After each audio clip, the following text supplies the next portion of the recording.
আপনি কি জানেন, গাট শুধুমাত্র হজমের জন্যই নয়, এটা আমাদের মস্তিষ্কের সঙ্গে গভীরভাবে সংযুক্ত। ডক্টর ইমরান মায়ার তার এই বইতে বলছেন যে ক্রনিক স্ট্রেস আমাদের মস্তিষ্ক থেকে বিপদ সংকেত পাঠায় অন্ত্রের মধ্যে বা গাটের মধ্যে, যার ফলে তৈরি হয় গাট ইনফ্লেমেশন, ডাইজেশন প্রবলেম, এমনকি লিকি গাট অর্থাৎ অন্ত্রের দেওয়াল ক্ষতিগ্রস্ত হয়।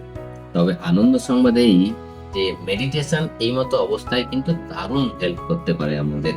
কারণ মেডিটেশনের সময় পিএনএস অর্থাৎ প্যারাসিম্প্যাথেটিক নার্ভাস সিস্টেম অ্যাক্টিভ হয়, যার ফলে স্ট্রেস হরমোন যেমন কর্টিসল কমে এবং গাট ইনফ্লেমেশনও কমে।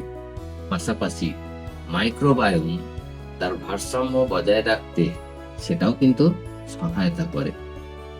তাই নিয়মিত মেডিটেশন শুধুমাত্র মনকেই রিল্যাক্স করে না, পাশাপাশি গাট ব্রেন কমিউনিকেশনকে চেঞ্জ করে প্রমোট করে ওভারঅল হেলদিয়ার ডাইজেশনকে এবং ওভারঅল গুড হেলথকে বা সুস্থতাকে।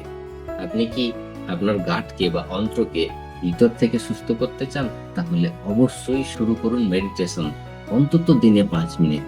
আর এই বিষয়ে চাইলে আমাদের সাথে যোগাযোগ করতে পারেন সহায়তার জন্য। এইরকমই সব নানা রকম বৈজ্ঞানিক তথ্য জানতে অবশ্যই ফলো করুন, বন্ধুদের সঙ্গে শেয়ার করুন। আসুন একসঙ্গে শিখি, সচেতন হই, সুস্থ থাকি, আনন্দে থাকি।